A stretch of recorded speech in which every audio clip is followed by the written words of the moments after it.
پھر یہ تراویح کے مسئلے میں جو اس نے بدماشی کی ہے، تراویح کے مسئلے میں اس نے کہا ہے کہ میں آج ایک ایسی چیز لے کر آ رہا ہوں، جو اس کا کلپ اس اسٹائل میں شروع ہو رہا ہے. میں ڈر گیا، میں نے کہا پتہ نہیں آج کیا آ رہا ہے یار. میں آج چاہے لوگ ناراض ہو جائیں، چاہے لوگوں کو کچھ بھی تکلیف ہو، میں آج ایک زبردست تحقیق لے کر آ رہا ہوں، اور مجھے اس سے کوئی پرواہ نہیں ہے کہ کسی کے جذبات مجروح ہوتے ہیں، کیا ہوتا ہے بس. اور دعویٰ کیا صلاۃ اللیل، وطر، تہجد، تراویح ایک ہی چیز کے مختلف نام ہیں. ایک دم سب بھوڑے، یہ کیا؟ ابھی تو ہم سمجھ وطر الگ نماز ہے. اب دلیل کیا دی ہے؟ دیکھو امام بخاری نے صلاۃ اللیل کا باب باندھا، اور اس کے نیچے وطر کی نماز بھی ہے، تراویح بھی ہے، اور تہجد بھی ہے. تو پتہ چلا یہ سب کیا ہیں؟ ایک. اب یہ سے پاگل آدمی نے ایک دم متاثر ہوگا، یار سب صلاۃ اللیل ہیں، تبھی تو ایک عنوان قائم کیا نا بھائی. صلاۃ اللیل کے عنوان میں تراویح بھی آ رہی ہے، تہجد بھی آ رہی ہے، وطر بھی آ رہی ہے، اس کا مطلب سب کیا ہیں؟ ایک ہیں. تو کوئی پاگل آدمی اس سے پوچھے بیٹھ کے کہ اگر میں ایک عنوان قائم کرتا ہوں مخلوق کے حقوق، میں عنوان قائم کرتا ہوں مخلوق کے حقوق، اور نیچے اس میں انسانوں کے الگ حقوق، جانوروں کے الگ حقوق، کتے کے الگ، بلی کے الگ، پھر میں کہوں چونکہ عنوان سب کا کیا ہے؟ ایک ہی ہے، لہذا یہ سب کیا ہیں؟ انسان اور کتے اور بلی سب کیا ہیں؟ ایک ہیں، کیونکہ عنوان اس کے اوپر کیا لگا ہوا ہے؟ مخلوق کے حقوق. بھائی تو بھائی یہ چونکہ سب رات کی نمازیں ہیں، اس لیے سب کو صلاۃ اللیل کہا گیا. اس کا مطلب یہ ساری نمازیں ایک ہیں. اس کے لیے تو علم بھی نہیں چاہیے، سینس چاہیے. تو جس آدمی میں سینس بھی نہ ہو، اس کو تم ابو حنیفہ اور شافعی کو چھوڑ کر اس کے پیچھے تم چل رہے ہو. علم تو بات کی چیز ہے، پہلے کیا ہوتی ہے؟ سینس. اور دعوے کیا میں ایسی چیز لا رہا ہوں جو، یہ سوال کوئی مجھے لے جائے، میں اس کے سامنے پوچھوں گا کہ آپ نے جو کہا صلاۃ اللیل اور یہ سب ایک ہی نماز ہے، اس کی دلیل جو آپ نے دی ہے. تو میں اگر ایک چیز مخلوق کے حقوق، اور نیچے اس میں انسان بھی آ رہا ہے، جانور بھی آ رہا ہے، کتے بھی آ رہے ہیں، اور میں کہوں یہ انسان، جانور، کتے سب ایک ہی چیز کے مختلف نام ہیں، کیونکہ سب کا عنوان کیا ہے؟ مخلوق.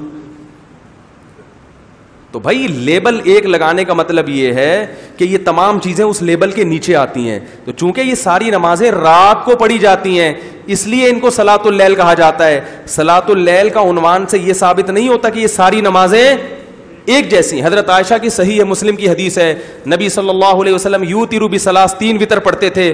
پہلی رکعت میں سبح اسم ربک الاعلی، دوسری میں قل یا، تیسری میں قل هو اللہ احد. پتہ یہ چلا کہ یہ عام تہجد سے ہٹ کر الگ نماز ہے. تبھی اس میں پہلی میں یہ 3 رکعتوں میں یہ صورتیں، چاہے وہ آپ 1 رکعت پڑھیں یا 3 پڑھیں، لیکن یہ عام تہجد سے ہٹ کر ہے. اور صحیح حدیث میں ان اللہ زادکم صلاۃ الا وہی الوتر، ناصر البانی نے اس حدیث کو صحیح کہا کہ اللہ کے نبی نے فرمایا اللہ نے تمہارے لیے ایک اور نماز بڑھا دی ہے، وہ کیا ہے؟ وتر ہے. تو یہ سب باتیں اس کی علامتیں ہیں کہ یہ عام تہجد سے ہٹ کر ہے. پھر جو محترم نے دعویٰ کیا کہ وہ جو ہے وہ حضرت عمر، نبی جو پہلے سے تہجد پڑھتے تھے، حضرت عمر نے کیا کر دیا؟ اس پہ جماعت قائم کر دی. تو جماعت قائم کرنے کی وجہ سے یہ وہی تہجد کی نماز اب جماعت سے پڑھنا کیا ہو گیا؟ بولو بھائی، جائز ہو گیا. وہی تہجد اب جماعت سے پڑھنا جائز. اور پھر کہا کہ تہجد کی چونکہ 8 رکعتیں ہیں، لہذا اصل 8 ہیں، اضافہ کرنا چاہیں تو کوئی حرج نہیں ہے، کیونکہ تہجد میں کوئی قید تو ہے نہیں. یہ سب باتوں کو کیا ایک دوسرے کے ساتھ خلط ملط کیا جا رہا ہے. اور پھر یہ کہا ہے کہ یہودیوں کی یہ خصلت ہے کہ آدھی دلیل لیتے ہیں، آدھی چھوڑ دیتے ہیں. پھر حناف کو لکھا ہے کہ گویا یہ ثابت کرنے کہ یہ بھی کیا ہیں؟ یہودیت کا الزام لگا رہے ہیں نا. اسی مسئلے میں انہوں نے آدھی دلیل لی ہے، آدھی چھوڑ دی. وہ حدیث جس میں آتا ہے، حضرت عائشہ فرماتی ہیں کہ نبی رمضان اور غیر رمضان میں 8 سے زیادہ نہیں پڑھتے تھے. اس حدیث کے بالکل اپوزٹ دوسری حدیث ہے جس میں آتا ہے کہ نبی صلی اللہ علیہ وسلم رمضان میں عام دنوں سے زیادہ عبادت کیا کرتے تھے راتوں میں. تو پتہ چلا یہ والی جو پہلی حدیث ہے اس کا متن درست نہیں ہے، اس کا متن درست نہیں ہے. اور دوسرا دعویٰ یہ غلط کیا کہ موطا امام مالک میں صحیح حدیث ہے کہ وہ حضرت عمر نے 8 پڑھی ہیں، حالانکہ یہ صحیح حدیث بولو بھائی نہیں ہے. اور دلیل یہ دی موطا امام مالک میں ہے، تو 20 والی حدیث بھی تو موطا امام مالک میں ہے. اگر یہ 8 والی صحیح اس لیے ہے کہ موطا میں ہے، تو 20 والی بھی کس میں ہے؟ موطا میں ہے. تو وہ بھی تو اسی بیس پہ صحیح ہوئی. وہ صحیح نہیں ہے. کیوں صحیح نہیں ہے؟ کیونکہ وہ مرسل ہے. تو اس کا مطلب موطا میں ہونا اس کی علامت نہیں ہے کہ وہ صحیح ہے, بلکہ اس میں مزید بھی کچھ آپ کو دیکھنا پڑے گا. تو یہ سب لفاظی ہے, علم نہیں ہے, فتنہ ہے اور کچھ بھی نہیں ہے. تو ایک دفعہ میرے پاس بٹھا دیں اس کو انشاءاللہ, اور لائیو چلائیں, لائیو ریکارڈنگ چلائیں نا, وہ آدھی بات پی جائے گا اور آدھی نشر کر دے گا, ٹھیک ہے نا. تو ابھی تک جتنے میں نے بیانات کیے ہیں صرف ان کے بارے میں پوچھوں گا کہ میں نے آپ کی بات کا یہ جواب دیا تھا, اس کا آپ نے غلط جواب کیوں دیا, صحیح جواب کیوں نہیں دیا, صرف ان پر بات ہوگی تو پتہ چل جائے گا کہ دودھ کا دودھ اور پانی کا پانی. تو یہ گھمانا لفاظی ہے, فتنہ پرستی ہے اور کچھ بھی نہیں ہے. تراویح کی جو نماز ہے یہ حضرت عمر کی سنت ہے, نبی نے کتنی پڑھی ہے یہ کسی کو بھی معلوم نہیں ہے. اس بارے میں ضعیف حدیث ہے, صحیح حدیث ہے ہی نہیں اس بارے میں کہ نبی نے کتنی پڑھی ہے. وہ جو حدیث ہے نا کہ نبی غیر رمضان اور رمضان میں 8 سے زیادہ نہیں پڑھتے تھے, یہ حدیث سند کے لحاظ سے صحیح ہے, متن کے لحاظ سے صحیح نہیں ہے. یہ متن میں اضطراب ہے, کیونکہ دوسری حدیث میں آتا ہے کہ رمضان میں زیادہ پڑھتے تھے, نہیں آ رہی بات. اور دوسرا اس حدیث کا تراویح سے کوئی تعلق ہے ہی نہیں, یہ عام معمول ہے جو رمضان اور غیر رمضان میں تھا. وہ جو تراویح کے 3 دن نبی نے کتنی نماز پڑھی تھی یہ کسی کو معلوم نہیں ہے.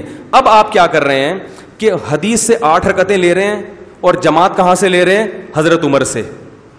یہ گڑبڑ ہے. اگر حدیث آپ نے لینی ہے تو حدیث میں تو آتا ہے کہ نبی نے تیسرے دن صحابہ کو منع کر دیا تراویح پڑھنے سے اور غضبناک ہوئے. اس سے کسی نے سوال پوچھا کہ کیا اس پہ غضبناک ہوئے کہ نماز پڑھنے کیوں آ رہے ہو؟ اس نے کہا نہیں, غضبناک اس پہ ہوئے کہ فرض نہ ہو جائے. یہ بھی گھمایا ہے بات کو. بھائی غضبناک اگرچہ وجہ یہی تھی کہ فرض نہ ہو جائے, لیکن غضبناک ہوئے اس پر کہ دوبارہ پڑھنے کیوں آ رہے ہو, اتنا شوق کیوں دکھا رہے ہو. تو حدیث کے مطابق تو غامدی صاحب کی بات پھر صحیح معلوم ہوتی ہے کہ تراویح سرے سے بولو بھائی پڑھنی ہی نہیں چاہیے, کیونکہ نبی تو غضبناک ہو رہے ہیں کہ کیوں آ رہے ہو. نہیں آ رہی بات. اس غضب کی اصل وجہ یہی تھی کہ فرض نہ ہو جائے, مگر اس اصل وجہ کی بیس پر آپ نے جب منع کر دیا تو پھر آپ کیوں پڑھ رہے ہو. اور اگر آپ کہتے ہو اس لیے پڑھ رہے ہیں کہ حضرت عمر نے شروع کی ہے, تو پھر حضرت عمر نے 8 نہیں بلکہ 20 شروع کی ہیں. ایک تو موطا امام مالک کی 8 والی حدیث ضعیف ہے, اس پر میں بھی بیان ریکارڈ کرواؤں گا انشاءاللہ. اور سب سے بڑی دلیل اس 8 کے ضعیف ہونے کی یہ بھی ہے کہ حضرت عمر کے دور میں تابعین تبع تابعین اور صحابہ, ان میں سے کسی ایک سے ضعیف روایت بھی دکھا دیں کہ رمضان میں کسی نے جماعت کے ساتھ 8 رکعتیں پڑھی ہوں, کوئی ایک صحابی دکھا دو. تو یہ کیسے ممکن ہے کہ صحابہ تابعین تبع تابعین کو حضرت عمر کی سنت کا پتہ حضرت عمر کے کہنے سے تو شروع کر رہے ہیں, مگر جتنی رکعتیں حضرت عمر نے پڑھوائی اتنی نہیں پڑھ رہے. کوئی 16 پڑھ رہا ہے, کوئی 20 پڑھ رہا ہے, کوئی 40 پڑھ رہا ہے, 16 سے کم نہیں ملتی ہمیں, 8 کوئی بھی نہیں پڑھ رہا. تو اصل سنت اگر 8 تھی تو کوئی ایک تو ہونا چاہیے نا. نہ عبداللہ بن مسعود 8 پڑھ رہے ہیں, نہ عبداللہ بن عباس سے کہیں ثابت ہے, نہ تابعین سے. اور پھر یہ بھی نہیں بلکہ 700 800 900 سال, 1000 سال, 1200 سال گزر جاتے ہیں, پوری دنیا میں کہیں بھی ہمیں 8 رکعت پڑھنے والا کوئی ایک فرد بھی نظر نہیں آتا. علامہ شامی نے 150-200 سال پہلے لکھا پورے روئے زمین پر حرمین سمیت مکہ مدینہ سمیت کہیں بھی 20 رکعت سے کم ایک رکعت بھی نہیں ہو رہی. تو یہ اجماع امت ہو گیا کہ نہیں ہو گیا؟ اب میں نے دعویٰ کیا اس پر اجماع ہو چکا ہے, تو محترم نے پتہ کیا جواب دیا؟ جواب یہ دیا کہ 4 ائمہ کا تو اجماع نہیں ہے, امام مالک تو 36 کے قائل ہے. میں کہہ رہا ہوں کہ صدیوں تک اجماع رہا ہے, اس جواب کو پی کے کیا کر دیا؟ 4 اماموں کا تو نہیں ہے, اور وہ بھی غلط. 4 اماموں میں سے ایک اگر 36 کے قائل ہیں تو کم سے کم 20 رکعت پر تو اجماع ہو گیا نا. یہ جواب بھی کیا کر دیا؟ پی گیا. اور دوسری بات یہ کہ میں نے یہ دعویٰ کیا, میں نے دعویٰ نہیں کیا کہ ہمیشہ سے اجماع ہے, میں نے کہا ایک دور امت میں ایسا آیا ہے اور طویل عرصے تک آیا ہے کہ پوری امت 20 رکعت پر جمع رہی ہے, جبکہ حدیث میں آتا ہے کہ میری امت گمراہی پر جمع نہیں ہو سکتی. تو اس سے علماء کہتے ہیں 1 سیکنڈ کے لیے بھی گمراہی پہ جمع نہیں ہو سکتی. کسی بھی دور میں, چاہے 1000 سال کے بعد, 600 سال کے بعد, کسی بھی دور میں پوری امت اگر ایک پلیٹ فارم پہ جمع ہو گئی ہے, اس کے بعد کوئی بھی اس اجماع کو چینج نہیں کر سکتا, کیونکہ اگر چینج کرے گا تو اس کی علامت ہے کہ اس وقت امت غلط چیز پہ جمع ہوئی تھی, اور غلط چیز پہ امت 1 سیکنڈ کے لیے بھی جمع نہیں ہو سکتی. تو ان باتوں میں سے کسی بات کا جواب نہیں ہے, اور دعوے ہی دعوے ہیں. تو لوگ جو بیچارے کے پاس علم نہیں ہے وہ بیوقوف بڑے آرام سے بنتے ہیں تو بنتے رہیں, کہ جب ظاہر ہے کہ جب آپ اتنے بڑے بڑے مجتہدین کو چھوڑ کر پلمبروں اور انجینئروں اور پروفیسروں کے پیچھے لگو گے تو پھر اللہ آپ کا یہی انجام کرے گا. نولیہ ما تولا, اللہ فرماتے پھر جہاں چاہو میں تمہیں چلا دوں. تو ان ائمہ اربعہ جن کو پوری امت نے فالو کیا, ان کو تو یہ سمجھ میں نہیں آیا کہ اصل سنت کتنی ہے, 8 رکعتیں ہیں بھائی. وہ چاروں, امام احمد بن حنبل کا ترمذی سے تو قول پیش کیا کہ وہ کہتے ہیں اس میں کوئی تعداد متعین نہیں ہے, 8 کا انہوں نے بھی نہیں کہا کہ 8 اصل ہیں باقی کوئی تعداد نہیں. لیکن جو امام احمد بن حنبل کے اصل مذہب کی کتابیں ہیں, ان کے جو شاگرد ہیں وہ نقل کرتے ہیں کہ امام احمد کے نزدیک بھی افضل کتنی ہے, 20 رکعتیں. وہ قول کیا ہوا, وہ پی گئے. تو ان میں سے کسی کی بھی سمجھ میں نہیں آیا. پھر بھی میں کہتا ہوں بھائی آپ 8 پڑھیں, کوئی فرض نہیں ہے تراویح 20 رکعتیں پڑھنا, آپ 8 پڑھیں. لیکن 20 پڑھنے والے کو یہ کہنا کہ یہ بیوقوف ہیں, ان کو دلائل کا نہیں پتا, جیسے کہ ان کا طرز عمل یہی ہوتا ہے, یہ طریقہ کیا ہے, یہ غلط ہے. یہ انفن فی الماء وسطن فی السماء ہے. اس کا اردو میں ترجمہ دیکھ لینا لغت میں, کیونکہ یہ ترجمہ ممبر پہ بیان کرنے کا نہیں ہے, یہ صرف عربی میں ہی چلے گا. انفن فی الماء وسطن فی السماء, ناک پانی میں, باقی چیزیں کہاں ہیں یہ آپ خود سوچ لیں.